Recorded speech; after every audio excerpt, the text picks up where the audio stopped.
Et bonjour à tous, aujourd'hui on se retrouve dans une nouvelle vidéo et on va voir comment enlever la pâte thermique d'un ventirad. Donc c'est le même ventirad que la dernière vidéo, on a enlevé le ventilateur du ventirad et là on va voir comment enlever la pâte thermique. Donc ça peut être utile, pourquoi? Parce que c'est important de changer sa pâte thermique de temps en temps sur son ordinateur pour pouvoir améliorer les performances.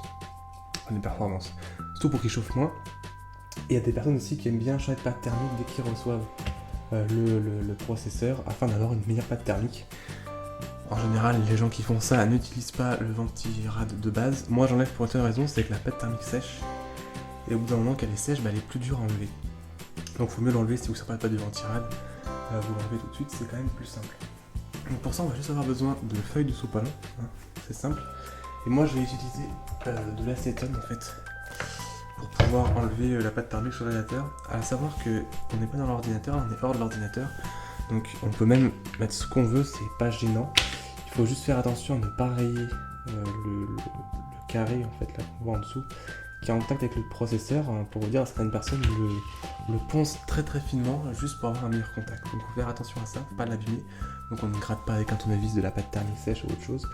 Surtout sur un ventirad. C'est-à-dire sur un ventirad, vous l'enlevez de l'ordinateur, c'est un bloc de métal. Bon voilà, vous voyez tout ce que vous voulez, c'est du métal, hein, donc tant que ça ne va pas faire fondre le métal, ce n'est pas gênant quoi. Il faut juste faire attention qu'il soit bien sec quand vous allez le remettre dans l'ordinateur. Là on va utiliser de l'acétone, faites attention bien entendu à ne pas mettre l'acétone en contact avec tout autre composant de votre ordinateur, c'est évident. Donc c'est très simple, donc moi je vais prendre un sopalin comme ça que je viens plier en 4. Je prends ma bouteille d'acétone, hop, j'en mets sur mon sopalin, tac, et ensuite on va venir, vous allez voir, on prend la ventirad et on vient en dessous enlever, comme vous voyez, toute la pâte thermique en fait qui est là, voilà.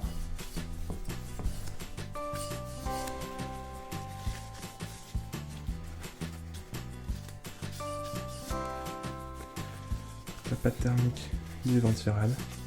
Alors pourquoi l'enlever? Donc je vous l'ai dit, parce qu'elle sèche. Et deuxièmement parce qu'à manipuler comme ça, vous allez forcément finir par vous foutre de la pâte thermique sur les doigts. Et il n'y a pas pire que d'avoir de la pâte thermique sur les doigts. C'est sûrement, mais voilà. Si on peut éviter, c'est mieux.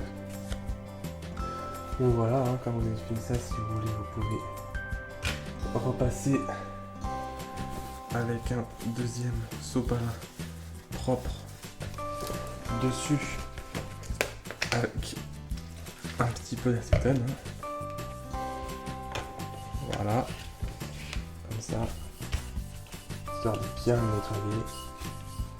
Et puis voilà, une fois que c'est fini, vous le laissez sécher et votre ventirad est prêt à reposer, si je puis dire, pendant un petit moment. Ou alors vous pouvez réappliquer une nouvelle pâte thermique dessus. Voilà, donc j'espère que cette vidéo vous a plu. Si elle vous a plu, n'hésitez pas à mettre un j'aime ou commenter la vidéo. Et moi je vous dis à très vite pour une nouvelle vidéo.